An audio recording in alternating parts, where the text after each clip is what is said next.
Isa ka din ba sa napapalingon kapag may dumadaan ng Kawasaki Z1000? Bukod kasi sa inline 4 sound engine nito,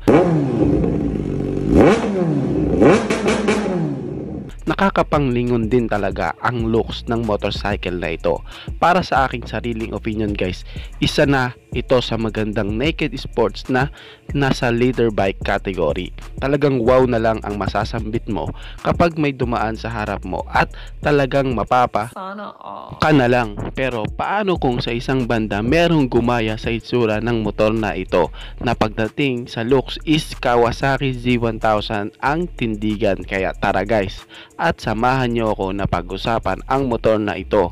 Ano nga ba ito?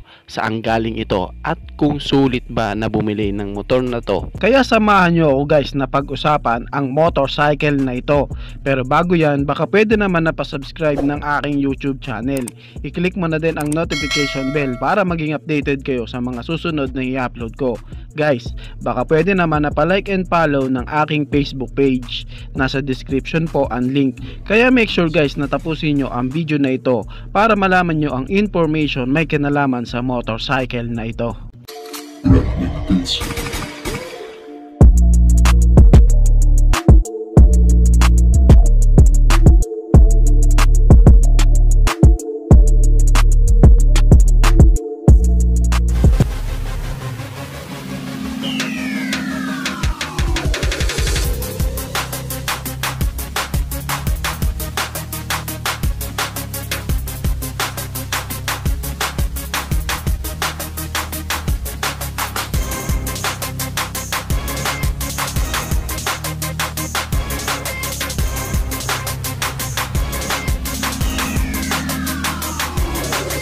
Kung usapang kopya, alam naman natin na sa China talaga madami niyan, at pagdating din sa mga motorcycle is si China din ang nagre-replika dito, at ang apat nga na brand na Suzuki, Honda, Yamaha at Kawasaki is isa sa kinukuhanan na kopyahan ng mga Chinese brand sa China, at isa na nga ang brand na Dion, at itong Kawasaki Z1000 nga na replika na to na ating pag-uusapan. Kawasaki Z1000 talaga guys ang isa sa talagang merong mapormang physical appearance na big bike ni Kawasaki. Makikitaan mo talaga guys ng napaka-aggressive ng itsura ng motorcycle na ito, lalo na nga po yung kanyang headlight na makikitaan mo, lalo na nga pagbukas ng kanyang headlight na para nga pong mabangis na hayop na talagang susunggaban ka. Ang mga naked bike kasi guys ni Kawasaki is nakadisenyo nga po na Sugoi design. Ang disenyo nga guys na ito is more on aggressive talaga. Mabangis ang pagkakagawa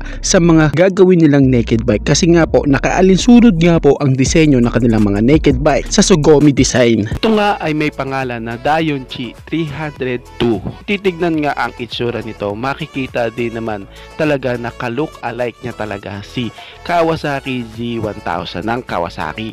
Pero pagdating naman sa kanyang engine specs is dyan na tayo magkakatalo, kasi guys sa engine displacement pa lang guys, kita na ang layo na agad dahil meron lamang itong 285cc engine displacement na accurate sa 300cc. Dito lang kita na talaga na ang layo na sa Z1000. Naka-radiator cooled na siya at naka-twin cylinder, samantalang si Z1000 is naka-inline 4. At dahil nga hinango nga ang disenyo nito sa Kawasaki Z1000, sports naked bike na nga din talaga ang motor na ito. Medyo aggressive at konting sporty ang body posture mo sa motor na to, like sa Z1000. Kamusta naman sa kanyang power output nito, no?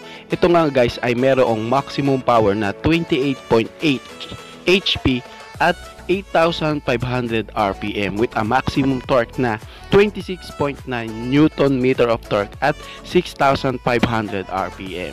Masasabi kong okay na din ang kanyang power para sa isang 300cc na motor, na masasabing maibibigay na din ng motor na to ang hinahanap mo sa isang naked bike na 300cc category na motor.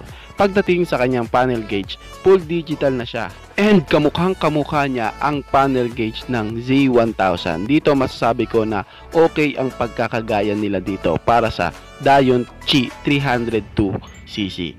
Sa braking system is naka dual disc sa unahan and disc brake din sa likuran. And naka ABS na din ito. Sa kanya namang suspension, naka inverted fork sa unahan and monoshock naman ito sa kanyang likuran. Pagdating sa kanyang mga ilaw guys, naka LED na nga ang mga ito. At kung popokusan nyo ang details sa kanyang headlight, kitang kita sa Z1000 talaga, no, kopyang kopya, ang angas talaga, medyo bulky na din at sporty na rin to. Pero napansin ko lang guys, doon sa kanyang tail light banda, kung konsepto naman, no, ito naman ay konseptong masasabi kong parang hinango sa Yamaha R3 na B2, yung details dito. R3 talaga ang nakikita ko. Isa pa sa nagustuhan ko sa kanya is yung kanyang handlebar. Nakitang medyo upright position dito ang rider para less pagod din sa bawat ride.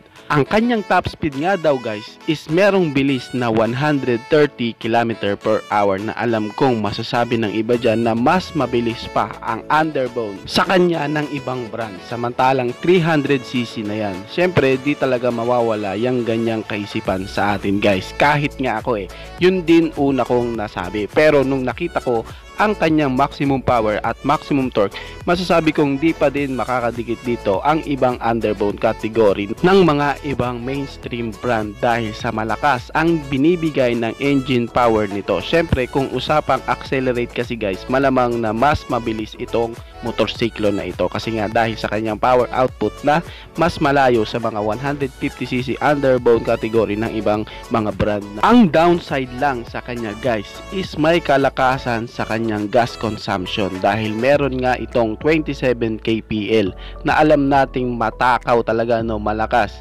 pag lumagok ng gasolina ang mga ganyang motorsiklo. At sa presyo niya guys na 120,000 is masasabi namang okay na din para sa isang 300cc. Pero alam naman natin dito sa Pinas, ang ilan sa atin is kung pipili ng motor, mas pipiliin na nila yung alam nilang okay doon sila. Sa ngayon guys, isa local market ng China pa lang ito available. Pero kung ito is ilalabas na dito sa Pinas, worth it kaya ang motor na ito dito sa Pinas? Madami kaya ang tatangkilik sa motor na to? Napakadami na nga sa ngayon ang naglabasan na mga replika na motor. Yung tipong dream bike mo lang noon, pwede mo na makuha sa China bike brand. Ganun pa man, nasa tao na lang naman yan. Kung napupusuan niya ang motor na to, go. Pero kung hindi, just respect na lang sa mga iba nating kapwa rider. Kayo guys, ano ang masasabi nyo sa motor na ito? Paki-comment naman ang inyong reaksyon. Maraming salamat. I hope guys na nagustuhan nyo itong topic natin na motorsiklo na ito. So bago nga pala matapos ang video na to guys, baka pwede naman na pahingi ng isang like mula sa inyo. Maraming salamat po. Sa tingin ko guys is dito ko na lamang po tatapusin ang ating vlog. I hope na nag-enjoy kayo sa aking hinandang video para sa inyo. Pinasisigla ko rin kayo guys, no, na i-subscribe ang aking YouTube channel. I-click mo na din ang notification bell para maging updated kayo sa mga susunod ko na i-upload. Maraming salamat guys. So dito ko na lamang po tatapusin. Ichi Boy. Thank you!